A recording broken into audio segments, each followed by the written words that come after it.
morning, and we have only a few dedicated persons in the audience. I'm sure that that's not the only reason that it's Sunday morning. Also, we are competing with two prominent personalities in two concurrent sessions. One is the cricket legend Wasim Akram. I wish I could have opportunity to listen to what he has to say, and the other one is Mr. Zaidi, who has been talking quite a bit about taxes and Pakistan's economic situation. Well, I'm glad that we'll be able to watch them later. So you're most welcome about this very important session for not only for educators but also for parents. We live in a society where there's a lot of emphasis on sons and daughters becoming doctors and engineers rather than going for social sciences subjects, although I have found that it's gaining grounds.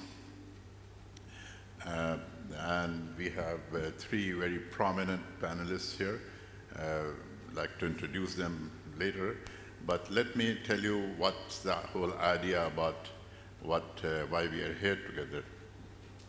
Recently, I conducted a study, funded by HEC to look at the extremism among students in different cities of Pakistan. And not to my surprise, when I developed a sort of indicator of extremism, a few questions, which they're not original, but I got them from here and there. And one very interesting outcome of this study was that extremism is quite prominent. About almost 20 to 25% students have extremist views studying at universities in Karachi. And it's twice among those who are enrolled in engineering, IT, and natural sciences subjects rather than in social sciences.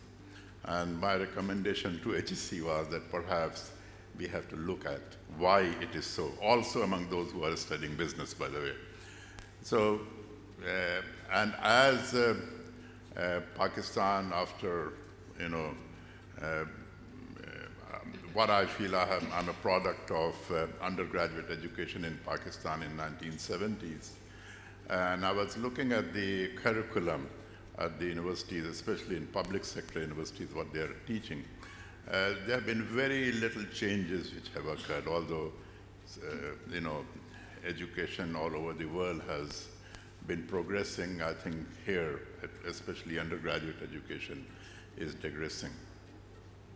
So with that in view, which OIP,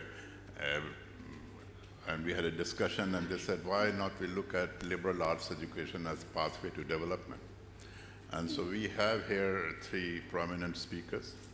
Nadya, Chishty-Mujahid, she has herself gone through liberal arts education in the United States, about which she's going to talk about her own experience and also the historical perspective of liberal arts education. On my right is Dr. Shoaib Zaidi, again an engineer, and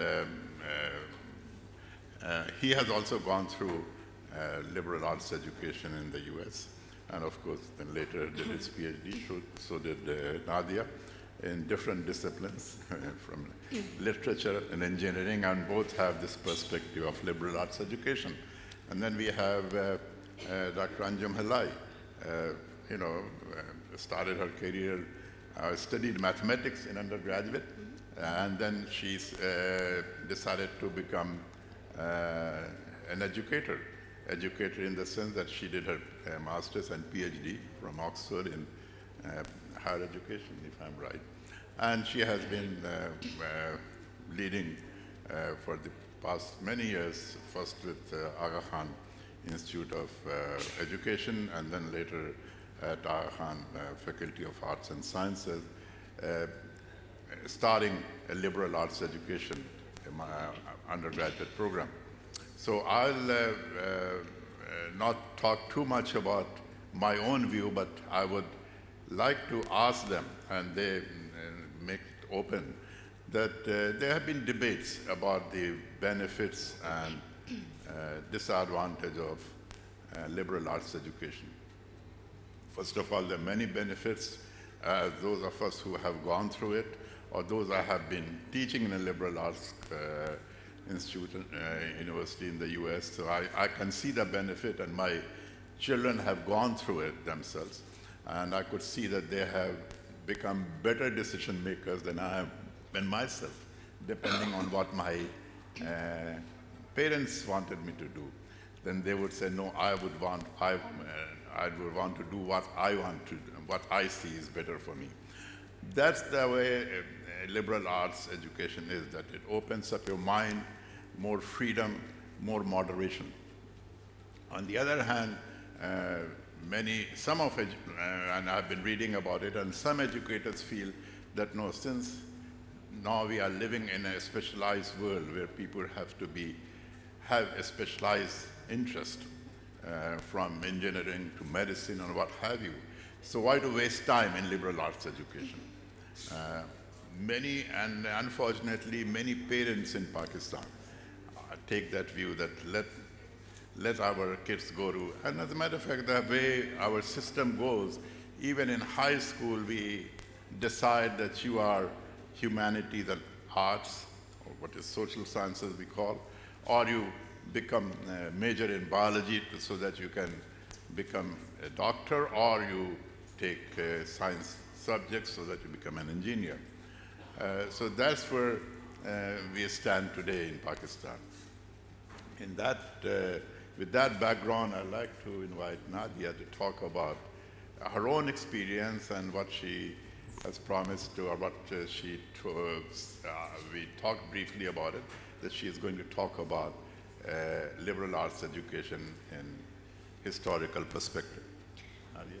Thank you so much, Mehtab sir. My schooling was at Karachi Grammar School. My parents hold degrees from Cambridge, but they had very specialized degrees. My father has a tripos in law and my mother in natural sciences. She attended Girton College, Cambridge, and so when I was applying for colleges, she encouraged me to apply to the Seven Sisters, which are the US's feminine equivalents of the Ivy Leagues to some degree.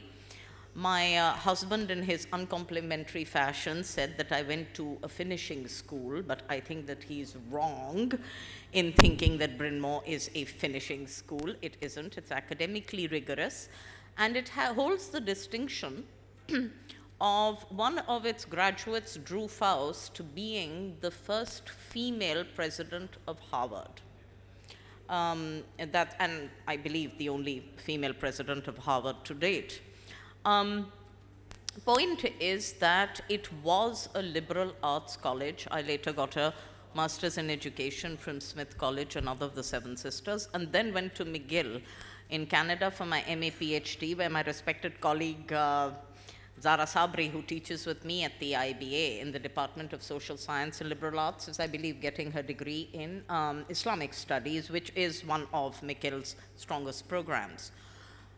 So the thing was that I went ahead and I studied economics and English, double majored at Bryn Mawr, and there were a lot of students with me who were doing the liberal arts but were pre-med were eventually going to go on to fields like medicine and engineering, etc., or they did mathematics and went on to engineering. But the liberal arts experience was incredibly valuable in helping to shape the way that we could think and negotiate the world. Liberal arts itself, what most people don't realize was never really originally devoid from the sciences, as you know them, historically. It's an old system of education, European, which governed education in the Middle Ages. in the medieval period, and then during the Renaissance, it was very firmly entrenched in Italy and Europe and so on. There was a lot of interchange with the Arab world and Cairo. I've taught at the American University in Cairo myself for 4 years. So I am aware of things like geographical boundaries being crossed and ideas being exchanged. That's always gone on. And the liberal arts, I explain them to people historically by commenting on the work that I've done on certain copper plate engravings. I'm not an art historian. My field was literature, British literature actually. But that plus the liberal arts taught me how to write, and then I decided to expand and be eclectic. And so I was working on some images which are called the Mantegna Tarocchi. They're considered the ancestors of tarot cards. But they're not tarot. They were actually not a fortune-telling set of images. They were what is called in Latin the mutus liber, or silent book of education. Silent because they are entirely pictorial, and there are about 50 of these images. And the beauty of these was in the 15th century in Renaissance Italy, they were there as a kind of curriculum outline for boys. At that point, girls didn't study much. We all understand that, they do now. But the point is that boys who were engaged in the liberal arts would be familiar with this ladder of 50 images, which were divided into 5 groups of 10 images each. The initial group was a hierarchy called the conditions of man, which went from the lowest to the highest, a beggar to a pope.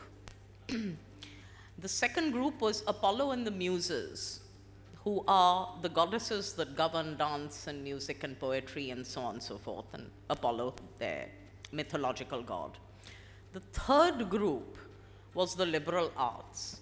Now, the liberal arts is divided into, of these 10 images, is divided into the first 3, which are disciplines we still study today: grammar, logic, and rhetoric. The ones that teach you how to speak and write. Speech communication, English grammar and composition, that's what we do at a foundational level, even at the IBA. Beyond that, then after you had learned those, you went ahead and learned geometry, spatial arrangements of numbers, and then arithmetic, abstract numbers, and then finally poetry and music. Music and astronomy, and then poetry, philosophy, etc., so on and so forth. Beyond that, the group of 10 cards is 10 images is the aspects of light, time, and space, and moving on to the cardinal virtues of temperance, justice, prudence, fortitude, and then faith, hope, and love. Finally, the planets, and all the way to God. So this cosmic worldview was something that a liberal arts education, even as far back as the Middle Ages and Renaissance, was expected to provide people with. And now, of course, we have advanced in many, many ways in terms of science, in terms of writing, and so on. I mean, the human race is remarkable in how much it accelerates mentally and has accelerated mentally over time. We are a far cry from Homo sapiens, for instance, although we owe them a lot, they're our ancestors. And so the point being that, but the fundamental core is still the same. You still need to know how to speak and write. You still need to know a certain level of mathematics. You can, Professor Zaidi over there is going to start smiling about how much people groan over calculus, because it isn't everyone's cup of tea. And, but we all kind of have to go through that. And these are core requirements at many institutions. Bryn Mawr was no different, and neither was Smith for that matter, or McGill at the undergraduate level. And the liberal arts system, therefore, provides you with a very fine grounding when it comes to situating yourself and visualizing how to approach the world, approach its problems, deal with them, rationalize, etc., communicate. Okay. And when I was talking to Dr. Zaidi about this informally a couple of days ago, he said, interesting how music comes after everything, because I think one of his sons is musically inclined. And I said, well, yes, because you see, at that point, the Renaissance believed in the harmony of the spheres and the music of the spheres. They were not as advanced as Islam was, in that Islam had realized that the world is heliocentric. So, you know, planets going around the sun. But there was a geocentric concept of the universe that was prevalent in the 15th century. Be that as it may, people knew of the planets, people knew of the harmony of the heavens, and so on and so forth. Later, Leonardo da Vinci was very precise when it came to how he was presenting his view of art to the world. And so things like music, etc., were tackled only after you had gotten your basics. That, in a nutshell, is the history of the liberal arts. And as far as my experience was concerned, I was perhaps more limited than some of my colleagues, because I was double majoring with a minor as well. But a lot of my colleagues who just majored in the one subject, which is all they needed to do, then learned languages, and they also went ahead and took courses in art and other things, which made them versatile and well-rounded individuals. So I'm going to now turn over hierarchically to my senior colleague, Professor Halai here, and Professor Karim will probably just introduce her. Thank you. Shall we now turn to something which is perhaps unusual for people in Pakistan to know, that even in engineering there is a concept of liberal arts education. Dr. Zaidi, you have gone through it, you know, and ended up with a PhD in engineering, and you worked with Habib, you know, perhaps I think it was the founding dean of their School of Engineering with liberal arts emphasis, and then you are now heading as a provost the Usman Institute of Technology, basically primarily an engineering institution, engineering and computer science. What is your concept? What do you think that, is it possible to inculcate among our engineering students as well as faculty members? And I'll give you my own perspective, as a matter of fact, experience about many years ago, almost 40 years ago, when Aga Khan Medical College or Aga Khan University, the Faculty of Health Sciences was started. I was hired the only social scientist to teach some of the issues related to healthcare and public health. And none of the faculty members there, you know, there were about perhaps 30 some, they thought it's of any use to teach medical students anything outside the medical curricula. I'm glad you completed that sentence. Had you said it's worth teaching medical students anything, they would not have. So, you know, and I still remember the dean of Aga Khan Medical College, when I was being interviewed to come as a faculty member. I asked him, he asked me, do you have any questions, as they do at the end. I said, yes. Why do you want to hire me? I'm a social scientist. I have nothing to do with, you know, medical education. I said, listen, I would, I don't know, it's appropriate to quote him, but I would still want to quote him. He said, listen, I want our doctors to be, our graduates to be doctors as well as proper human beings, because they need to know many other things outside medical education. Do you think that perspective is also true for engineers and computer scientists? And it could be done in Pakistani context? Absolutely, Jeez. Thank you so much. Karim, so I'll start off by requesting the audience to indulge by giving me 2 freebies. First one, we'll leave the labels out because sometimes labels cause an unnecessary alarm. The label of liberal arts can be sometimes polarizing, so we'll leave that out for the time being. And the second one is that what I'm sharing with you today, by no means am I saying that everyone must do this. I'm not going to say that this is going to be national policy, it's going to be rigidly enforced. What I request is that we understand that we must create room for variety. If someone wants to go through a traditional non-liberal arts engineering or a medical program, much as the present company may not like it, fine, we may have room for that. But let us also allow room for this way of thinking to emerge and to grow. And I think it's absolutely important. So with those 2 things, let's start. So we left liberal arts, the label out. What are we trying to do with our engineers? We are very much in the age of complexity. ChatGPT we've talked about. If you open your textbook and you feed that into a good AI program, it can solve many of those problems automatically.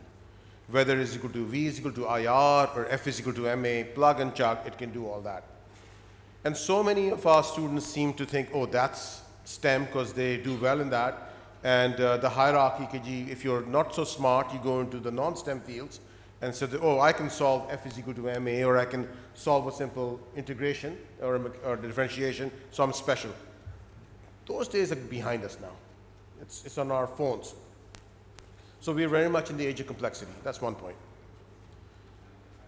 The second point is that, let's go back to that original question, what are we attempting to do? We want our graduates, our students, if they graduate, hopefully, to be able to solve problems. That's what our goal is. Now, those problems are not from the back of a textbook. Those are problems from real life. Real life doesn't exist in the back of a textbook again. It exists around us. Real life is our human needs, our human interactions, our human complexities. So if we have,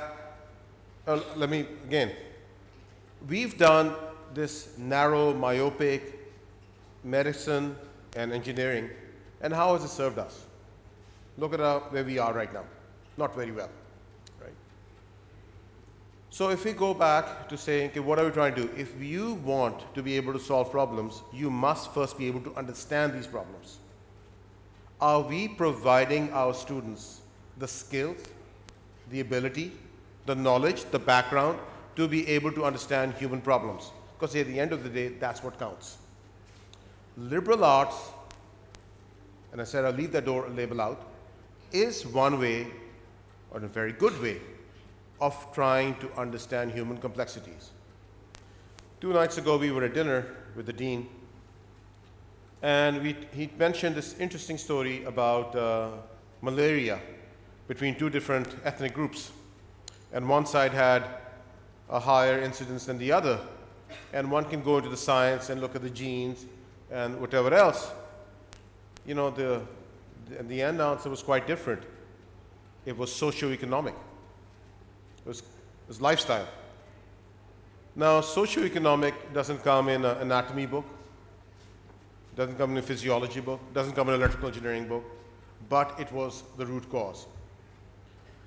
Today we talked about sustainability. We live in Pakistan, an agrarian economy. Everyone talks about solar cells, solar panels.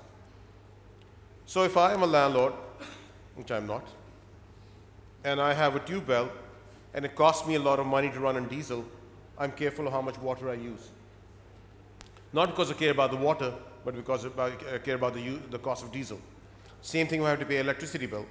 But now I've put it on a solar panel. And I say, hey, I've paid for it, let's get as much water out. Great. If one does not understand that your water is connected to something else, the aquifer, which will take hundreds of years to refill. So I, as an engineer, if I'm not trained, and this is the really important part, a broader education, which is, I think, is one of the core reasons for education, is to learn to respect things. A broader education forces you to learn to respect other disciplines. I teach at engineering schools, and many engineers feel that even physics is peripheral. In this case of the solar panel, if the agriculture engineer or the electrical engineer understood hydrology, geology, maybe they would think differently about how to do it. Yes, they would put solar panels in, but they'll say, okay, for the time that we're not using the solar panel for running water, because we're careful how much water we'll pull out, what else can we pack on there so that it's not lying idle? So there's less incentive for the person to just keep it non-stop. So holistic solutions are very important, right? I'll close out with this part, with coming back to what Dr. Mehtab talked about, extremism. If we don't understand ourselves, if we don't understand our society, our culture, the way we engage, and we don't train our students to do it, what that leads to is bewilderment and frustration. Kuch samajh nahi aa rahi. That creates a vacuum. This vacuum is an invitation to all sorts of insidious things to arrive, right? So if you want a population, a nation who is able to make better decisions, and especially those few of us who get into engineering or medical schools, it is absolutely essential that they understand the broader context of where we exist, what we do, how we do it, right? Not doing this, to me, is abrogating our responsibility to educate. What we're doing is we're training. Many schools, in med schools, will say, I am training to be a doctor. It's very clear, I'm training to be an engineer. I'm not being educated to be an engineer. So let's be very clear about those distinctions, right? So I hope I have addressed what you said, that where is there a room? I say it's the other way around. You cannot not have that room, because if you're solving problems of whom? For people. If you don't understand people, if you don't understand how things work, how people engage. The dean of MIT was here a few years ago in Karachi, and she talked about MIT and human complexities. So we have people who've done it. We don't have to reinvent the wheel, right? So with that, I hope that I have touched on your questions. Sure. Thank you very much. Yes, there are several issues. Am I audible? Okay, fine. Yeah, there perhaps, one major hurdle in our higher education, I'm sorry to say it's HEC, which basically, and I've gone through it as the Vice Chancellor of a new university. I had a lot of issues. I wanted to inculcate this liberal arts education, and they said, no, you have to follow this, you have to follow this. And I'm sure that Dr. Halai has gone through it. It's a very difficult task for academics to really understand what they want and what we want. I would like Dr. Halai, with substantial experience in educating young people, and also many faculty members, I think, here and there, to come up with what is the liberal arts program, what you're starting in the Faculty of Arts and Sciences at Aga Khan University. And do you think that our parents, or the parents of these young people, would be able to, you would be able to convince them, like as Aga Khan Medical College, I remember that 40 years ago, medical education was very different in Pakistan. And Aga Khan Medical College has made a tremendous contribution in making changes. For example, there was no public health education in medical colleges then, if I remember it correctly. Not all of them are doing it. And so Aga Khan Medical College has played a very important role in turning around medical education in Pakistan. Do you think that the same route you can take and change the education system in Pakistan, particularly at public sector universities, which I'd like to come later? Please, Dr. Halai. Thank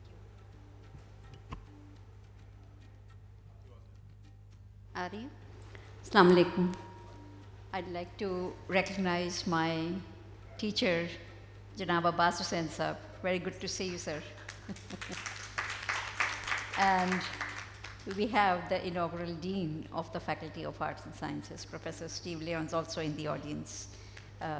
So, thank you. Before I come to your question about the program that the Aga Khan University has launched, I'd like to make a few comments about the context in which education today is taking place. So if you look at the Pakistan education system currently, and as Dr. Saab mentioned, I have had my education and my life, given several decades of my life to education itself. At grade 8 level, students are expected to choose a specialization, select a specialization. Some want to go science, commerce, arts. After grade 8, they are slotted in those lines. No chance of crossing over. What are we producing from our education system? Very narrow understanding, narrow concepts. Somebody who graduates in physics has no chance of studying literature, language, poetry. वो कहते हैं ना, पैवस्ता रह शजर से उम्मीदें बाहर रख. कहाँ रहेंगे पैवस्ता शजर से जब आपको अपनी ज़बान, अदब, लिटरेचर का कुछ पता ही नहीं? That's how our education system is structured. Now we come to the context of how the world is operating today, some of which Dr. Zaidi mentioned, Nadya mentioned. We have major drivers of change. World is changing. It sounds almost like a cliched words. Globalization was there, then came the disruptive digital technologies. Then COVID pandemic taught us that whatever we were doing in terms of being with people, living with people, how we worked, where we worked, all of that had to change. And now we are facing, particularly here in Pakistan, we are facing the effects of the climate change. How the well-being and human health is integrally linked with our planet and the well-being of the planet. We experience it in our lives today. Ongoing conflict, increasing nationalization, all of these are factors which are impacting the life today. How do we prepare youth for this education? We definitely have to change something. And we talk about what needs to change. As Dr. Zaidi said, let's not go into labels. But we definitely want an education that provides a cross-disciplinary experience to our learners. We definitely want an education that enables our youth to be decision makers and problem solvers. We have to change the system of education that we inherited from the colonial past, where the education was to prepare people who would just follow rules, just the brown, the babus and the clerks. We have to abandon that. And to create such a system of education, problem solving, critical thinking, decision making, communication.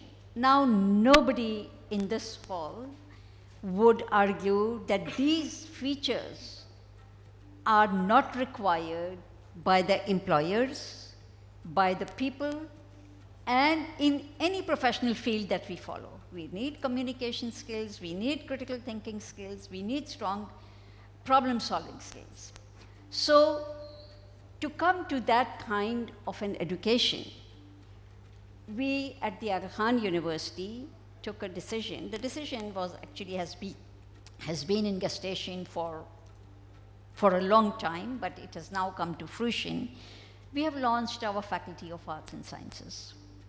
And Dr. Saab asked me to describe briefly what will the program look like. The program will be transformative in nature. It will be transformative in nature in the sense that the first 2 years, the undergraduate students will experience a core curriculum which is exactly aimed at developing those skills that I just mentioned. It will have, for example, strong components of mathematical reasoning, statistical reasoning, quantitative reasoning. It will have a strong component of writing seminars. How do you communicate? Writing is formative of thinking. And it will build, because I believe that liberal arts education is not just about the disciplines that it draws upon.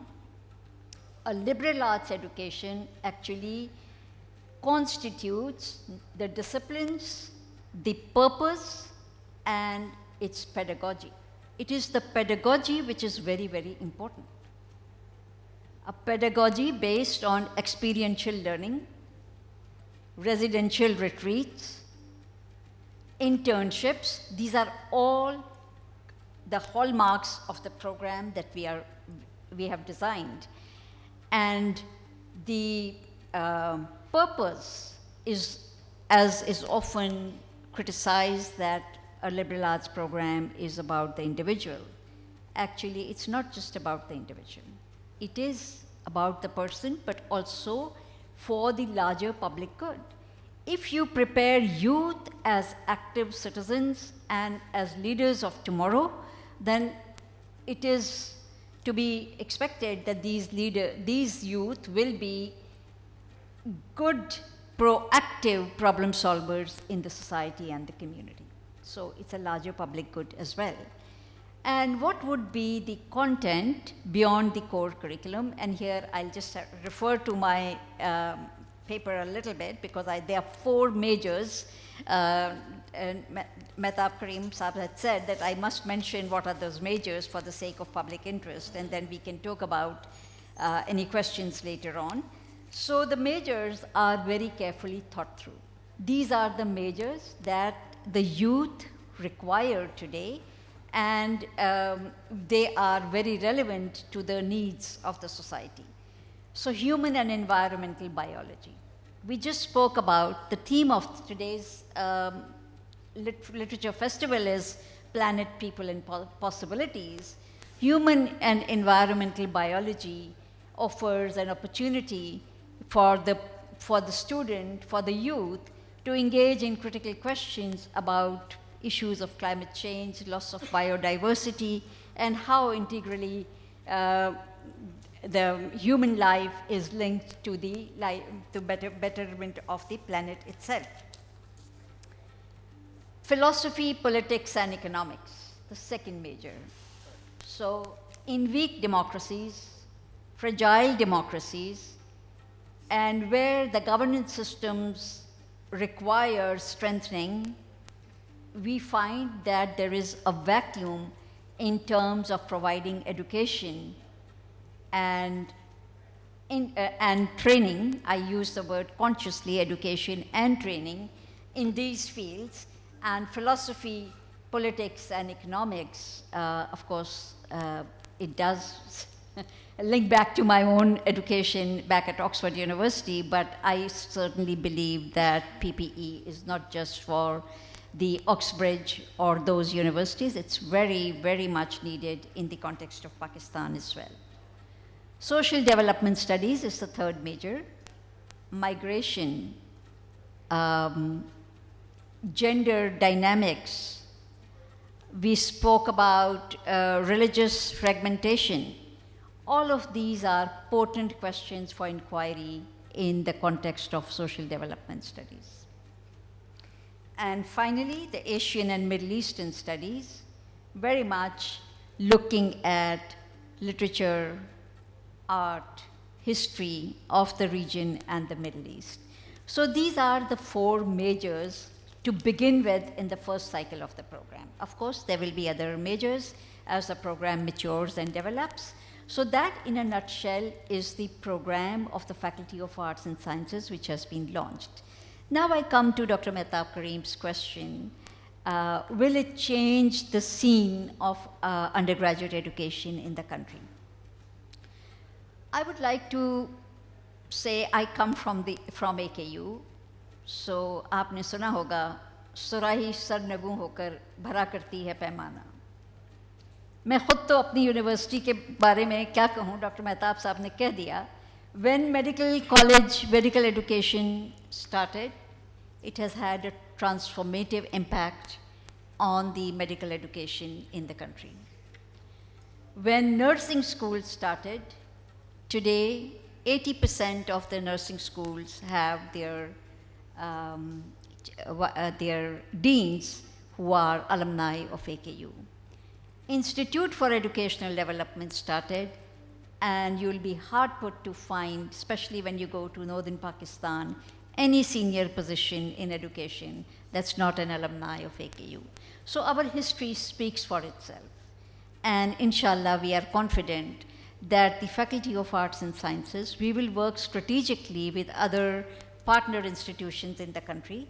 There's a very small group of institutions who are venturing into liberal arts, and we would be joining hands with them. And inshallah, we will have a transformative impact on the undergraduate education. Coming to the Higher Education Commission, Pakistan, in reference to your question, sir, the Higher Education Commission, Pakistan itself has revamped its undergraduate education policy. The Undergraduate Education Policy 2020 does aim to address some of the very issues and challenges that we are talking about, and we are confident that with their support, inshallah, we will be able to transform higher education for, in general education arena along the lines that I have spoken about, and I'd be very happy to take questions in this regard. Thank you. Thank you very much. We heard three different perspectives. Just to, I've been following up what is happening at, say, for example, Karachi University, and I was having discussion with two department chairs just last week. And I asked that what changes are occurring there. They said, well, they used to have a 3-year Be Honest program. Now they have converted into a BS degree, which is 4 years. So they have basically done away with master's MA degree.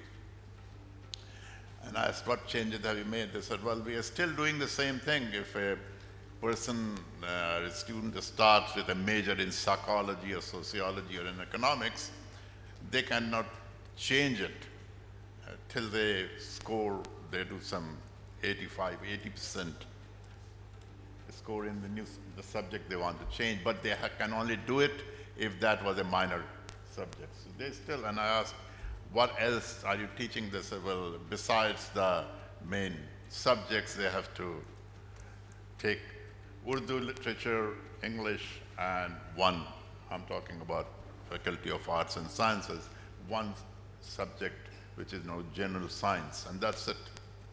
Hopefully, HEC would look into what you are planning to do and make certain changes. I think there's some indications that we have almost 15 minutes, so let's open it to the floor, and if any question, but don't be too long. Try to be specific about the issue or the question you have. Please don't make long comments. Thank you very much. Yeah. Yeah. Please, where are volunteers? Give them microphones. Please identify yourself. Identify yourself, name and any affiliation. All right, Assalamu alaikum. My name is Farwa. I currently work with an NGO. So just a quick question. I know we had a lot of discussion about higher education here and the sort of reformation that's taking place within the university spaces, but by that point, students are generally quite regimented and segmented in their learning process. As you've mentioned, that begins in the 8th grade. How do the speakers then envision intervention for that 8th grade and above, or that high school level of students? Thank you.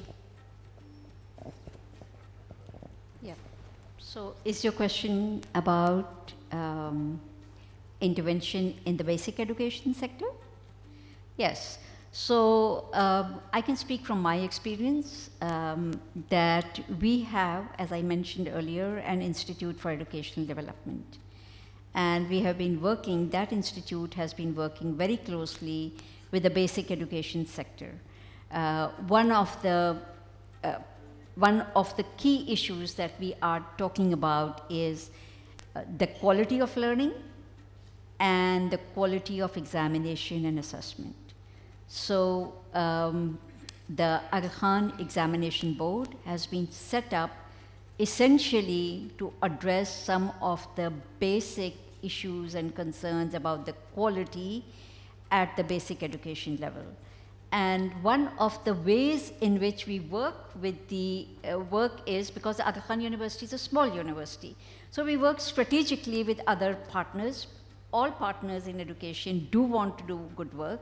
So, for example, the CEO of the examination board was for two cycles, he was the chairman of the Interboard Council. Interboard councils is where examination of all the public sector examination boards sit, and the process was, how do we work together so that the examination, the high school leaving examination, also engendered some of the quality criteria that we have developed over decades of research and through our experiential learning in the field. So those are some of the ways that we address the concerns with the basic education. When youth apply, and Steve can speak a little bit more if he wants to about it, but when youth apply, our program will not be to regiment them in their majors right from the time of the application. There will be scope for them to get the feel for the program, and even if they have committed, for example, to a major one, and they want to now cross over to a second or the third major, there is a pathway and a process in the program for the youth to be able to do so. Of course, there will be a cutoff point beyond which changing the majors and will not be feasible either for the student or for the program. But yes, those flexibilities are built in to address some of the issues that students would face at the time of entrance. I hope I addressed your question. Let me address something else along the same question. So I teach at a place called the Smart Institute of Technology. It was a computer science and electrical engineering program, and now it's made into UIT University. What we did was, a few years ago, we started saying that we're going to do a lot more project-based learning. And that was our way of bringing in that thinking about problems, which is what we talked about, understanding human complexities. We didn't put the liberal arts label on it because, as I said earlier, it causes alarms. It's been a phenomenal success. There's a thing called ICT R&D Fund. It's a national fund. Our university is a small university. It's about 1.25 acres. If you look at the number of awards that our students win for their capstones projects throughout the country, and if you divide that by the size of student body, we're clearly number one. There's no one who comes remotely close, right? So we win 28 awards. School like NED, which is much larger than us, maybe wins 32, 33. So the scales are completely different. But the results of that are undeniable. All of us know about Google. Google has a very competitive summer program called Google Summer of Code. Last year, only 12 people from the entire country got accepted at Google Summer of Code as summer interns. 5 were from this place called UIT, right? So when you do what you're doing, the results are immediate, they're undeniable, right? Same thing with Linux Foundation. Actually, the Google Summer of Code, for the first time in the history of Pakistan, Google Summer of Code allowed a Pakistani institution to be a host for Google summer interns to come from all over the world in a post-COVID world virtually. Guess where that was? UIT. So most of you have never even heard of smart issue technology, but this is what we've been able to achieve.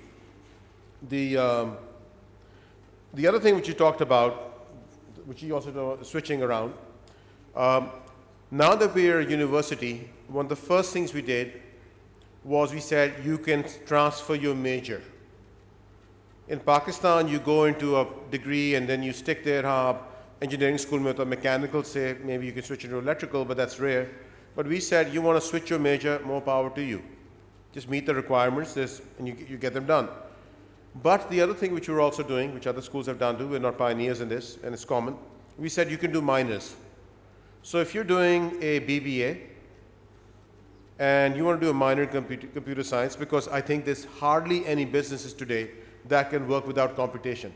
Maybe if you have a small samosa ka thela, but even there you order your phone, your supplies by a mobile phone. So you can't work without technology if you're running a business. So we said, do a minor in computer science. We're now going to be developing the other way around, that you're a computer science major, do a minor in business, and then eventually as economics and things like that, right? So to address what you said, that even if in 8th grade, 9th grade, that space isn't there, some of that space can be very easily created at the tertiary level. And I think that's what Dr. Anjum was saying. That when you come into your college, when you come into your tertiary education, it's a revelation, I don't have to be in this narrow stream. I can go and sample. And this goes back to what I talked about earlier, that you must learn to respect other disciplines. You must learn to respect history, or history professor, or anthropology, or sociology, even if you're a STEM or a medicine or an engineering student, because it is part of the world that your students will have to go and solve problems in. So I hope that addressed that too. Thank you. Next question, please. I would just like, my name is Zaidi. I would like to emphasize what Dr. Halai said. Most of our challenges facing Pakistan in the educational policy and systems and abroad, globally as well, I'd like to widen the debate, are largely due to our inheritance from colonial policies and ties. Now, you mentioned it, and I would like to congratulate you for saying that we need to cut the umbilical cord of colonial inheritance, especially in this sector, and think out of the box. May I be the gynecologist as I address your question about that umbilical cord? I'll do that anyway. Go ahead. Anything else? Okay, now the thing is, I've taught colonial history at Oxford, and I was director of decolonization in at the United Nations. And my main policy at that time and challenge was when we gave independence after a bitter fight to South Africa and Rhodesia. And the first thing they thought about was how to reorganize themselves in their future thing, away from the colonial bonds and things. So I would just like to congratulate Aga Khan for giving a chance in people at 17. I was in England, and at A-levels, I had to decide what I would do for a life career. And it took me years and years of changes, from reading Russian studies to other things, finally ending up. So I think it's wonderful that you do liberal arts, and in the first year, people can think out of the box and decide what they would like to specialize in. Thank you. Yeah, thank you very I much. have great respect for the liberal arts. I'd like to address this, as a matter of fact, because my dissertation is on Edmund Spenser's Fairy Queen, which is the longest poem in the English language. And I do come from a colonial tradition of British literature, which does not mean that I'm not quintessentially Pakistani. I am. I'm in this country because I want to eat roti. I can't get it a good roti elsewhere. But when I was recently contacted by the Federal Commission in order to make the literature paper for the CSS exam, which I did, I was given the syllabus and then asked to make the questions. Fortunately, every single text on that was colonial, Tennyson, Keats, you name it, Shakespeare. It was all the Brits. There was no Arundhati Roy, although she has found her way into the Cambridge curriculum. But as far as the CSS was concerned, that was already what they had given the students to read, which is fine. There are several themes in there that are timeless. And Kipling loved India more than most Indians ever have, by the way. Everybody goes on and on about East is East and West is West and never the twain shall meet. Nobody talks about what comes after those lines, which is, till earth and sky stand presently at God's great judgment seat, but there is neither east nor west, border nor breed nor birth, when two strong men stand face to face, though they come from the ends of the earth. Maybe the feminists won't like this, but it is something which is combining cultures. So as far as the CSS exam was concerned, they were fortunate that I went ahead and just prepared the paper based on that curriculum, and I did not argue it and I did not fight with it, because there are two bodies that I do not argue with generally. One, the government; the second, the military in this country. But however, I do applaud the fact that AKU will have Asian literature as part of its curriculum. Literature is literature wherever, no matter where it is. Good literature, canonical literature, it doesn't matter whether it's coming from Somalia or whether it's coming from Antarctica or Siberia or from Britain or from anywhere else. It will somehow or the other survive time. Okay, and I do realize that perhaps the curriculum is, for CSS certainly, very, very colonial, but it's going to take a while before that changes. Okay, thanks. Thank you. Thank you very much. I think we barely have time for any further questions, provided there is a final last question, please. But please, no comments, just question, and identify who should answer the question, and the person who is answering should also be very brief, because we have only 1 minute left. अस्सलाम वालेकुम, मेरा नाम राशिद अली है और मेरा ताल्लुक़ college education से है। मैं पैनलिस्ट से एक सवाल करूंगा कि इस पे जो लिबरल आर्ट्स है, इसके प्रमोशन के लिए गवर्नमेंट को क्या करना चाहिए, क्योंकि हमारी पब्लिक लाइब्रेरीज़ जहाँ पे फिनंशियल इश्यूज़ को वो फेस कर रही हैं, वो तो इस पे फोकस ही नहीं कर रही है। हर बच्चा हबीब यूनिवर्सिटी, AKU यूनिवर्सिटी में नहीं अफोर्ड कर सकता, और हमारी यूनिवर्सिटीज़ जो HEC में बटी हुई है कि हमें पाकिस्तान HEC से रब्ता करना है फ़ंड्स के लिए, या सिंध गवर्नमेंट की HEC से रब्ता करना है, तो आपका सल्यूशन गवर्नमेंट को सजेशन क्या होगी, और इसमें पब्लिक यूनिवर्सिटीज़ कैसे प्रमोट कर सकती हैं लिबरल आर्ट्स को? सर, आपका बड़ा अच्छा सवाल है. Let Halai answer this question. I would have asked the same question at the end, but I'm glad that they came from the floor. बहुत अच्छा सवाल है आपका, क्योंकि चंद मुट्ठी भर प्राइवेट यूनिवर्सिटीज़ पूरे निज़ाम तालीम को इस तरह से तब्दील नहीं कर सकती. تو میرا جواب یہ ہے کہ ہائر ایڈوکیشن کمیشن پاکستان نے، جیسا کہ میں نے آپ سے پہلے عرض کیا، ایک نئی پالیسی وضع کی ہے جس میں یہ تمام بنیادی نکات کہ کس طرح سے کراس ڈسپلنری مختلف مضامین کے کراس ڈسپلنری تعلیم پہلے 2 سال میں اور اسپیشلائزیشن تیسرے اور چوتھے سال میں موجود ہو. وہ پالیسی وضع بھی ہو چکی ہے، اس کی امپلیمنٹیشن شروع بھی ہو چکی ہے. انہوں نے جو ٹاسک فورس بٹھائی ہے اس کے لیے اس میں بھی شامل ہوں. تو لہٰذا وہ کام حکومتی سطح پر تو چل رہا ہے. دوسری بات آتی ہے لائبریریز کی. لائبریریز تو بے انتہا ضروری ہیں، لیکن اب آپ کو پتہ ہوگا کہ لائبریری کی وضاقتہ بدل رہی ہے. اب لائبریری ضروری نہیں ہے کہ وہ ایک 4 دیواری کے اندر کتابوں کے شیلف تک محیط ہو. لائبریری جو ہے ہمارے پاس اب ڈیجیٹل شکل میں بآسانی دستیاب ہے، اور اس میں ہمارے جو طلباء اور طالبات ہیں، چاہے وہ جتنی بھی پبلک سیکٹر یونیورسٹیز میں تعلیم حاصل کر رہے ہوں، انہیں بھی وہ وسائل دستیاب ہیں جو کسی زمانے میں ایلیٹ انسٹیٹیوشن کو، کیونکہ وہ افورڈ کر سکتے تھے ایسی اچھی لائبریری قائم کرنا. لہٰذا میں سمجھتی ہوں کہ امید ہے، راستے کھل رہے ہیں. ہمیں پر امید رہنا چاہیے کہ ہمارا تعلیمی نظام بہتری کی طرف جائے گا انشاءاللہ. سر اس میں جس ایڈ کرنا چاہوں گا کہ ایک بہت بنیادی فنڈامنٹل فاؤنڈیشنل سوال question is what are we trying to do we need and I think we do we need اور should we make an attempt to make thinkers and thought leaders in this country or functionaries only? The second part is what we've done and it's not served as well. So it's time to change track. You keep on doing the same thing, you keep on getting the same result. It's a cliche. So we now need to say it's important enough that we need to move towards thought leadership. And how do we see that? And that's through what these people have been talking about. Thank you. Thank you very much. That brings an end to this session. Enjoy yourself. I hope, and I would like to thank all the 3 panelists for making this great contribution, and hopefully we Thank you for the good forward, questions. don't go Yes. backwards. Thanks again.